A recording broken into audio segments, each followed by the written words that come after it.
Hey everyone, it's Epoch here, and welcome to my entry into this week's comic book cover challenge set by Alan at Comic Collector Geek. This week's theme is monster covers, so I've picked out 10 comics from my personal comic book collection that feature monsters on the covers, so let's take a look.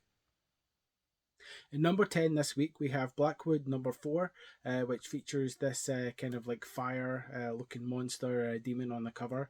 We've got this person here ready to take them out. Blackwood's a fun little mini series, just kind of about this sort of supernatural school kind of thing.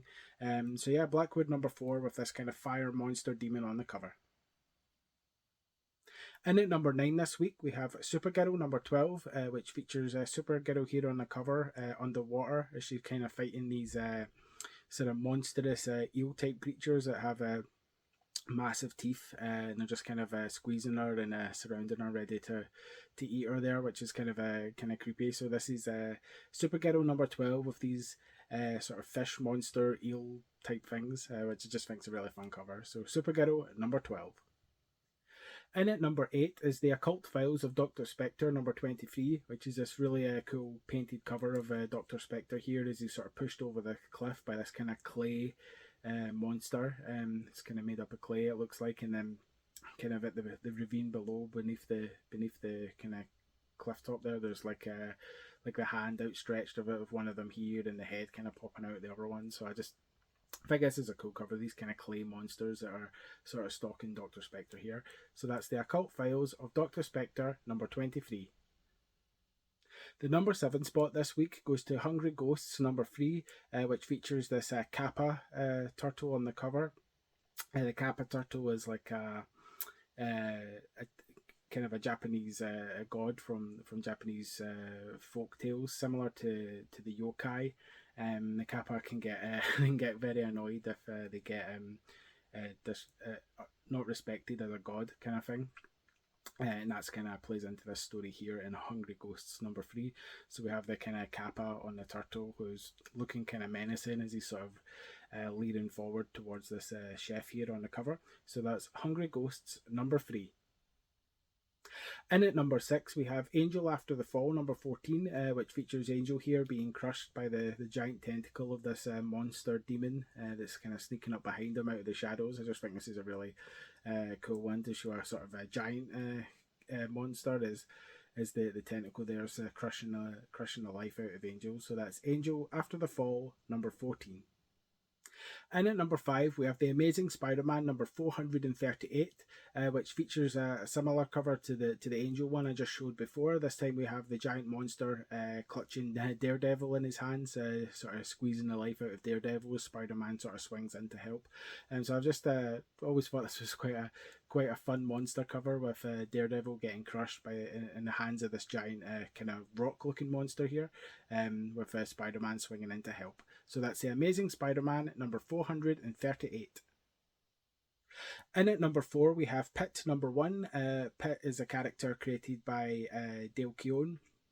Pit is a very like a Hulk type kind of savage, ravaging monster, and of course, Dale Keown is one of the most prolific kind of Hulk artists.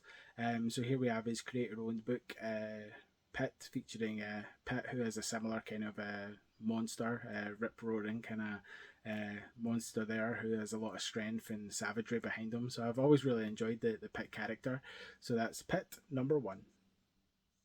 The number 3 spot this week goes to the Savage She-Hulk number 8, which features Man-Thing on the cover. Of course, Man-Thing is one of the most familiar monsters from the Marvel Universe, and I've just always loved this Man-Thing cover on She-Hulk number 8, where you have kind of She-Hulk there looking kind of tough with all these skeletons around her, but creeping up behind her is Man-Thing with these hands kind of outstretched there, ready to get her. So I've just always really enjoyed this cover from the Savage She-Hulk run.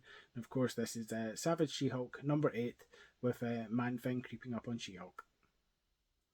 And at number 2 this week, we have The Girl in the Bay number 3, which is a mini-series creator-owned by J.M. DeMatteis. On the cover of number 3 here, we have this kind of gnarly looking sea monster there, kind of looming over the two characters there from the miniseries. So I've just always thought this was a cool cover, just the way that the monster looks there, kind of all crooked and like his face all out of place and proportion, as he just kind of looks a wee bit mangled, but as as he kind of rises from the sea there. So that's The Girl in the Bay, number 3. I did show number 1 from this series in the signature challenge, so if you want to check out that cover, you can check that video. But in this challenge we have Girl in the Bay, number 3, with this kind of gnarly looking sea monster on the cover. And my number 1 pick this week goes to The Chino by Graham Nolan, through his own comics brand, Compass Comics, which he uses for publishing the books that he funds through Indiegogo. Graham Nolan, of course, creator of Bane, and he worked with Chuck Dixon a lot on his Batman run. So The Chino is about this kind of monster here on the cover, this sort of snow monster.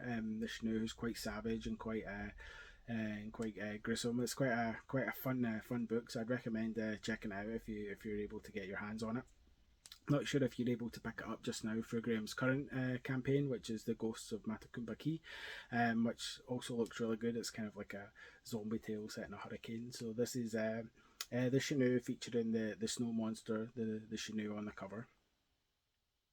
So that was my entry into this week's comic book cover challenge set by Alan at Comic Collector Geek. Of course, the theme was monster covers. So if you'd like to take part, then pick out 10 covers from your personal comic book collection that depict monsters on the cover, and use the hashtag Friday Comic Challenge and hashtag monster cover, so that way everyone in the community can get a look at the covers that you've chosen. And you never know, you might see something that you want to add to your collection, or we might see something from your collection that we want to add to ours. So that's just a lot of fun, the challenges. So it's more fun when more people take part. So it'll be good to see some more videos out there, and we have done in the last few weeks. There's been a lot of entries. If you'd like to check out some of my previous entries into the comic book cover challenges, then please click this playlist that's linked here at the side. And otherwise, I'll see you on the next video. Thanks for watching.